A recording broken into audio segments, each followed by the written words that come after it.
On the 31st of January 1953, the car and passenger ferry, the Princess Victoria, set sail for what was normally a short and straightforward journey from Stranraer in Scotland to Larne in Northern Ireland.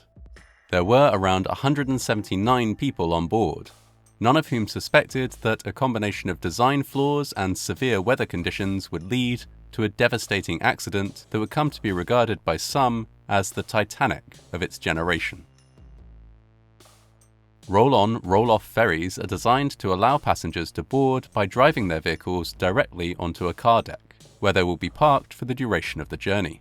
Passengers leave their vehicles and move to upper decks, joining other pedestrian passengers. In this way, both travellers and their vehicles can be quickly and efficiently transported. The Princess Victoria was one of the very first roll-on, roll-off ferries to be built in 1947. She was preceded by another car ferry of the same name, though this ship had a very short life. Completed in 1939, it only carried passengers until 1940. At this point, it was converted into a mine layer for use in World War II and was sunk by a German mine just a few months later. The Princess Victoria, completed in 1947, lasted somewhat longer. For almost 6 years, she carried passengers between Stranraer in Scotland and Larne in Northern Ireland. She had space for around 1,500 passengers, which included cabins for up to 54 overnight travellers. The car deck had space for up to 40 automobiles, but could also accommodate cargo lorries and other large vehicles. On a typical journey, travellers would drive their vehicles up a ramp at the stern. Once all vehicles were on board, a pair of large doors at the stern of the ship would be closed, and the ferry would get underway.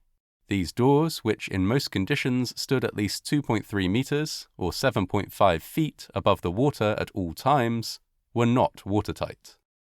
On the 31st of January 1953, the Princess Victoria was captained by 55-year-old James Ferguson, a skilled and reliable captain who had been working the route for more than a decade at that point. The weather that day was unpleasant, with strong winds and heavy rain forecast. Though far from ideal, these conditions were not considered severe enough to cancel the scheduled 7 a.m. sailing that day. Accordingly, the ship set sail from Stranraer just 45 minutes late, with approximately 51 crew members and 128 passengers on board. The numbers are approximate as, at the time, an exact passenger manifest was not required. It is likely that at least a few passengers who had booked travel reconsidered given the weather conditions and did not turn up to catch the ferry. In addition to the approximately 179 people on board, there was around 40,000 kilograms or 44 tons of cargo. Since the car deck was nowhere near full, this cargo had been loaded there rather than in the cargo hold, something that was a common practice on this particular route. The first part of the journey was across Loch Ryan, a relatively sheltered inlet. This part of the trip was slow but uneventful. When the ship reached more open waters, however, the situation rapidly worsened. The weather had deteriorated since the forecast that morning, and the conditions at sea were so rough as to be impassable. Massive waves tossed the ship back and forth, knocking passengers off their feet. At 9 a.m., Captain Ferguson made the decision to turn back to the relative safety of Loch Ryan. As the ship turned, however, the stern doors were exposed to several massive waves, which damaged the doors to the point that they could not be fully closed. Thereafter, more waves flung huge quantities of water into the car deck. Scuppers in the floor of the deck were designed to drain away water, but were far too small to cope with this deluge. More and more water flooded in, causing the cargo stowed on the car deck to shift. As the cargo and water on the car deck moved, the ship began to list to starboard. To prevent even more waves entering through the broken stern doors, Captain Ferguson turned the ferry back to its original heading and attempted to reverse back to the safety of Loch Ryan. To do this, he would need to use the bow rudder, but conditions were so bad that his crew could not approach the bow rudder to remove a pin which secured it.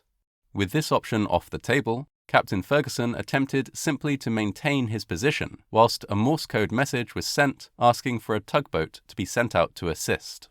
It was now around 10 a.m. Life jackets were issued to passengers as the ferry began drifting from its position.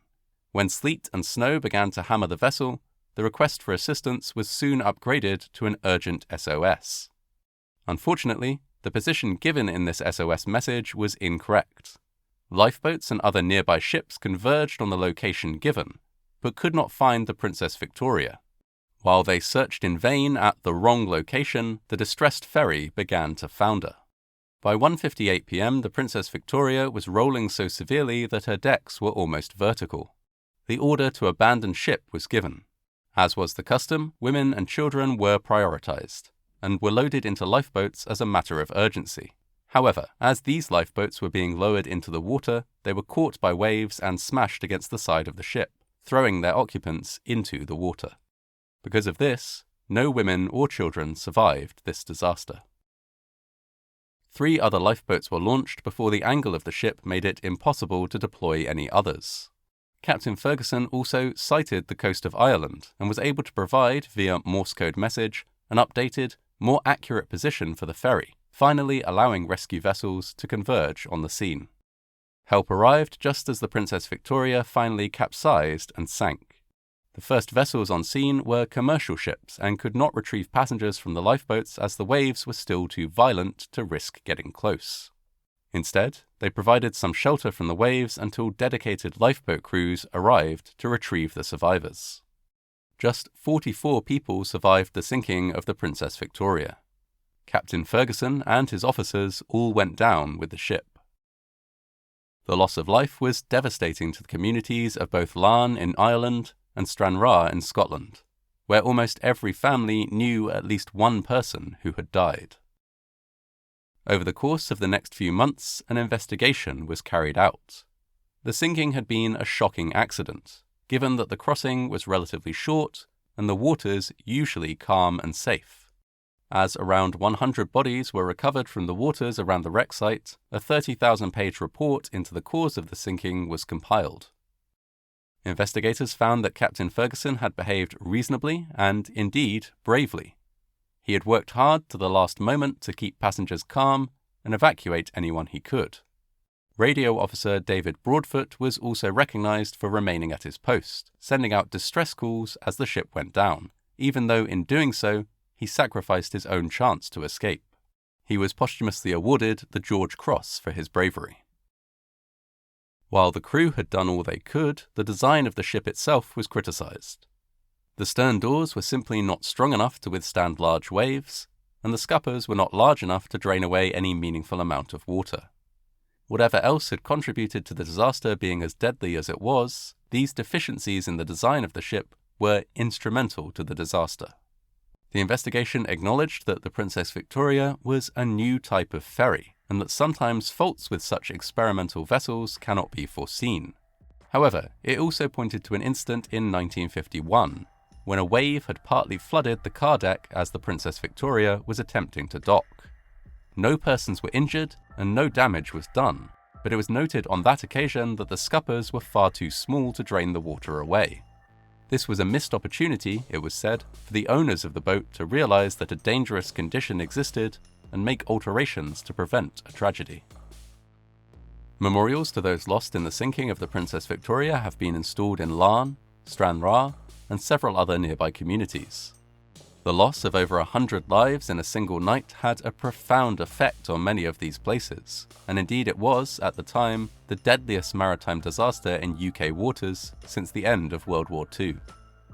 Roll-on roll-off ferries are now much more common, and although, like any form of transport, they are not perfectly safe, they are designed with doors and drainage that would allow them to survive the conditions that sunk the Princess Victoria.